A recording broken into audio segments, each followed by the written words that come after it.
So hello everybody, this is Bhante Joe here, and just back here at Endagala in the forest, and is quite lovely to be back or to be here. It's a beautiful place, and so I thought to record a short Awada for the internet.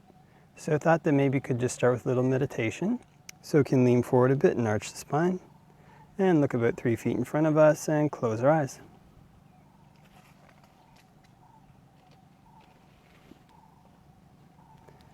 And can focus in on the breath. Can know when it's coming in and know when it's going out. If we breathe in a long breath, can just know I'm breathing in a long breath. And if we breathe in a short breath, can just know I'm breathing in a short breath.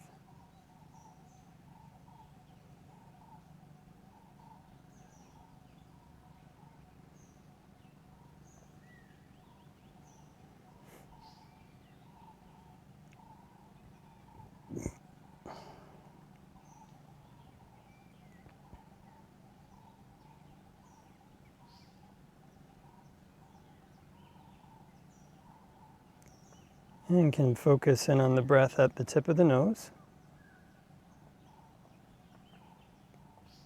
And if notice any patterns of tension around the nose or the face, can just let those relax.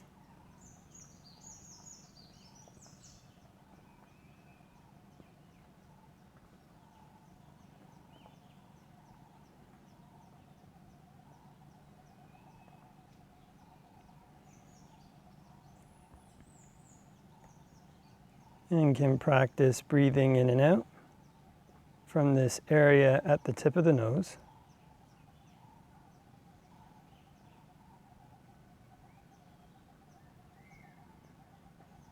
And when breathing in and out from the tip of the nose, can try to make awareness as continuous as possible, being aware all the way through the in-breath. As the in-breath turns to the out-breath, all the way through the out-breath, and as the out-breath turns back to the in-breath again. Trying to make awareness as continuous as possible.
And if the mind wanders off, can just bring it back to the present moment, to the breath.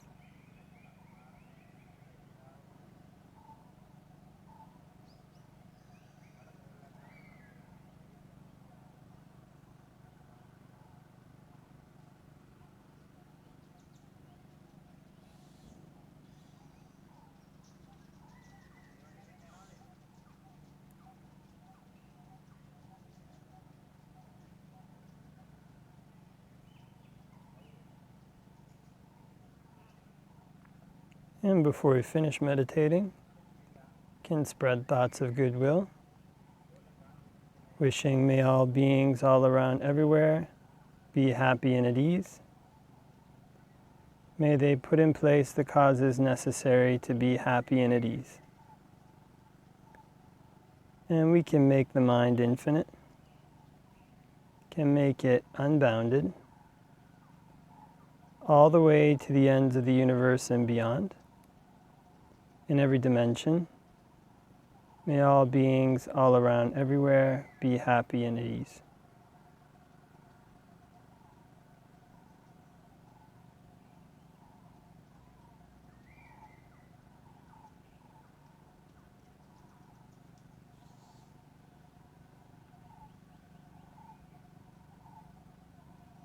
And can open our eyes and do a short reflection on the Dhamma. Namo tassa bhagavato arahato samma sambuddhassa. Namo tassa bhagavato arahato samma sambuddhassa. Namo tassa bhagavato arahato samma sambuddhassa. Buddhaং saranang gacchami, Dhammang saranang gacchami, Sanghang saranang gacchami. Dutiyampi buddhaং saranang gacchami, Dutiyampi dhammang saranang gacchami, Dutiyampi sanghang saranang gacchami.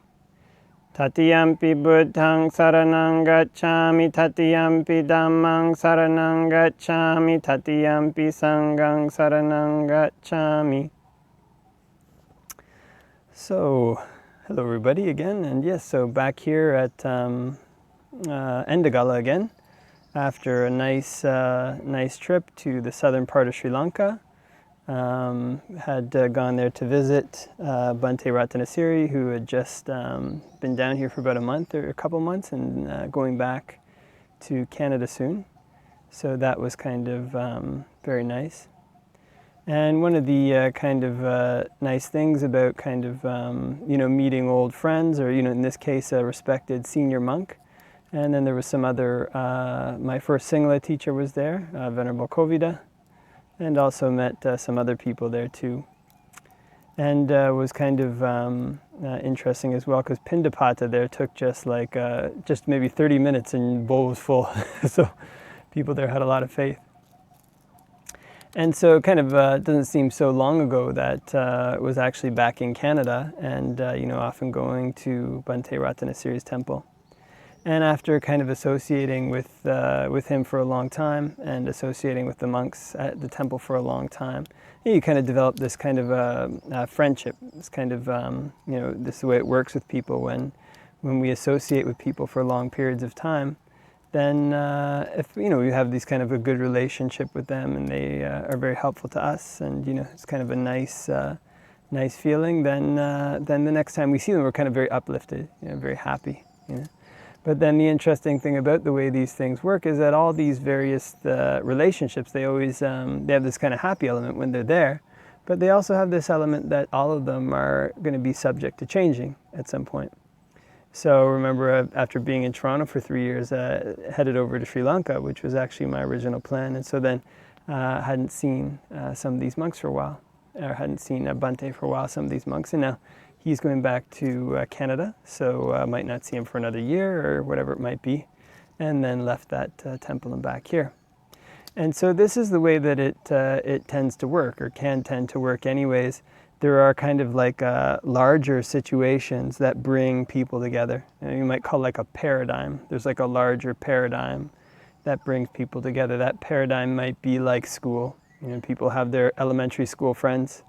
They kind of go to elementary school together, and so long as elementary school is there, that paradigm exists. In particular, the foundation of that experience exists. People are going through classes and doing these various things. Then those friendships, those relationships tend to be carried along by that paradigm, or at least informed by that paradigm. They're shaped by that paradigm. They're shaped by being in elementary school, going to class, having different interactions with all the different kids in elementary school.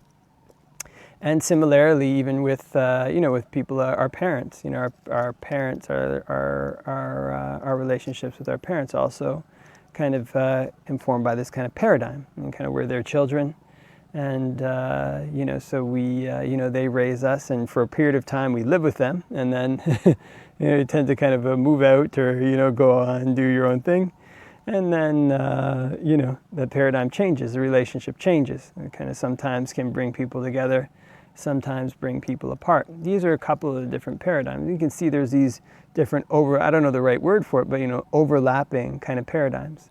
And it's these paradigms that are the foundation of people's, maybe, I don't know the right word, but maybe not foundation, but they form the basis. They're what allows relationships between people to grow. They're the soil from which relationships between people grow. But the interesting thing about these paradigms is that they're always subject to change. There's no one paradigm that lasts forever. And although when a person is within that paradigm, when a person's living in that particular structure, it seems like that's the way it is, especially when one builds up a sense of self around being in that paradigm, around having these particular associations. So for example, in one's career, this is another kind of paradigm. A person goes to school for a while and gets a job, and that job becomes who they are.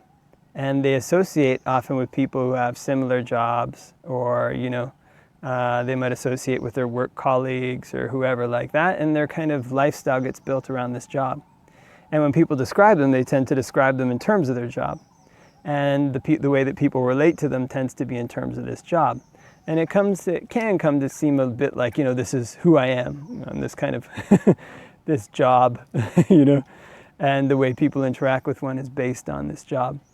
But this job is another kind of paradigm. Obviously, it's put together, people go to school for it, can last a long time, 20, 30, 40 years or whatever, or something like that. But then when people retire, that paradigm changes again. I remember there was a friend of mine, and he was a retired fellow. And he said, it's amazing. When you retire, you end up going to all the same kind of like retirement functions as everybody else. So he's like, you could be sitting beside a retired Supreme Court justice and not know it. And so again, that paradigm breaks down. People's relationships there break down. So what this means is that one can't have a kind of a permanent refuge in one's relationships with people. Whatever a paradigm one is in, that one's living in that paradigm can't just be about consuming the experiences that are there. Or, it could be, but then the more that one relies on that, the more that one makes that paradigm just about consuming the experiences within it, builds up a sense of self around it, then when that paradigm changes, then one tends to suffer. So if one just, makes a lot of money at work, or goes to high school and he's really popular, has a lot of friends, parties it up, or one does something like that, then that's all well and seems like it's all well and good. Well, high school's on, but then high school changes. People start going to university. There's no longer this structure of a high school, and people suffer from that. So you get this kind of expression of people having peaked out, or they think back to these relationships that they had at this time when they were doing this heavy consumption. And similarly with a person's job, when a person is in a powerful position, a good job, they remember the relationships they had at that time. And then if the paradigm changes, they retire, they lose their job, whatever it might be, then they suffer from that. So in a person's relationships in the Dhamma, what we tend to try to focus on is not so much the consumption of the relationship. It's kind of like this person is mine or whatever it is. Try to focus on the principles behind relating to these people. One of those principles is that the people who have helped us, we have a kind of karmic connection with them. So if somebody's really gone out of their way to help us, then the good things that we do to them get kind of amplified in terms of their karmic force, and also the bad things that one does to them get amplified in terms of their karmic force. So with one's parents, if one does bad things towards them, it's seen as having like a very strong negative karmic force. One does good things towards them, it's seen as having a very good negative karmic force, or good positive karmic force. And similarly, in all these people in our lives, when they come into our life, we want to try to cultivate these kind of relationships with people based on principles. This kind of principle is doing good for that person, and usually they do good too, and then it kind of meets. But always with this knowledge that the day will come when that relationship comes to an end. So what that means is that these relationships that we find ourselves in with various people that we meet, they don't become an end in and of themselves. They don't become something that a person puts all their weight on. They become a kind of one more facet of a person's practice of the Dhamma.